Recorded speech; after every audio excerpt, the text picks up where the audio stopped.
All right, femmes, what do you guys want to say to the masculines? What do you want to say to your masculines? I've never stopped loving you. And no, they have not. No, they have not. Doesn't matter how long you guys have been in separation for. The feminines, they've known about the connection for such a long time. You know, they're the first ones to wake up on the journey.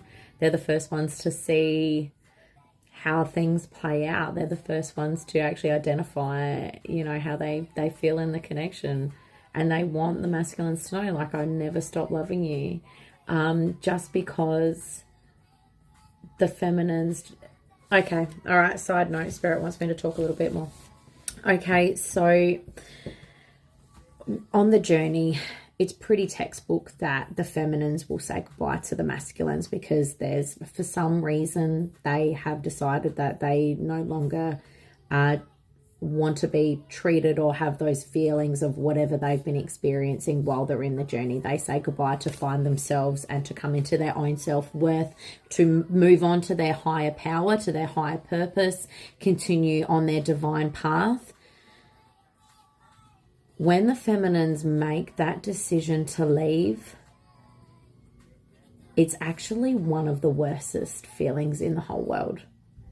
It breaks them. I'm not sure if the divine masculines actually are aware of that, but when a feminine has to leave, it's literally like they have ripped themselves in halves doing it. It is literally one of the hardest things that they ever have to go through in their whole life. Yeah, and divine feminines go through a lot of stuff. But for them to walk away from somebody they love because they know that they have a higher purpose at that time and they know that they need to find their own worth and they need to be treated better, it's not easy. So the feminines really want you guys to know that, no, they never stop loving you. For the ones that are, for you guys that are in separation, if you're just a twin flame and you're watching this part will resonate for you guys as well. You guys need to know your femmes never stop loving you. I know that some of you may feel that you have been abandoned by your femmes, but when you get to a point, masculines, on your healing journey, and you're able to look back and you can understand why they did the things that they did, why they left, it all makes sense. And then that pain and then that hurt and resentment all tends to fall by the wayside because you see the higher purpose, you see the bigger picture at that point. But please just know, okay, that they never stopped loving you, ever. All right. They'll always have you in their heart. Oh, that was a very nice message, Spirit. All right, one more. When it comes to our love, no matter how things may look in the 3D, I will always listen to my heart and soul and trust my intuition and the way I feel. That really just confirms everything I said there, guys. Yeah, deviation for a reason. I love that. That's what Magic by the Moon says. Last one. Sorry. Yeah, I only did two. I did one more. I trust the universe to bring into my life for me what is meant for me in the perfect divine timing. Yeah, divine femmes, they know it'll happen when it happens. They know that they got to keep going on the grind. And they're sitting pretty, waiting on the divine timing, masculines. Wait for you guys to come in. I love that. All right, I just want to finish off on a couple of my super special cards. For anyone who wants to know what these are Tatiana's spell cards. I do use them a little bit differently when I'm doing my lovely readings. Yeah, I just heard focusing on the bag here, focusing on stability. Now, this is a message for both the masculines and the feminines here. For the feminines, it's definitely external stability more so than the internal, because a lot of the internal healing work has already been done. So it's more your outer world, your 3D world, actually. Okay, now for masculines, this is your inner stability, okay? This is your inner stability here, focusing on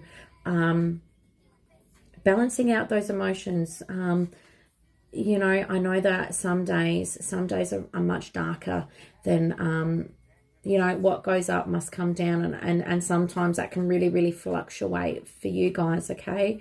One way to look at it is we actually filter our reality. So, for instance, if you start off the morning, you'll get out of bed in the morning and you stub your toe, okay? And then it just sets the tone for the rest of your day. And I bet that so many other bad things happen throughout that day. By the end of the day, you're just like, oh my God, that was the shittiest day ever. Nothing good happened. I bet there was a lot of little glimmers there that day. But because we only had our, you know, frustrated goggles on, all we could see was the things that were annoying us. If we are able to turn that mindset around, turn that thought path around, and notice those glimmers, it makes so much of a difference. So opposite, when you're having a great day, when you get up and you're feeling good, you're looking good, you know, things are just flowing, traffic lights, you know, green traffic lights all the way to work. How many good things do you notice that day, and how many bad things you notice? And if you do happen to notice them, how much do they actually affect you? Really? When you're in a good mood and you're feeling good and you're thinking positively, if you have little inconveniences come up, or even big ones, they don't affect you. They don't affect you as much. So advice for you guys today is really, when you're having those down days, focus on the little things. Focus on the things that do make you happy. Focus on the big things that make you happy as well. What do you love about your life? There is a lot of things that you do love about your life, because you guys are really special. Super special. You divine masculines. All right. Okay, guys. Well, on that note, it's been great. I love this new Ride or Die Collective. If you'd like to book a reading with me, guys, you can click the link in my bio.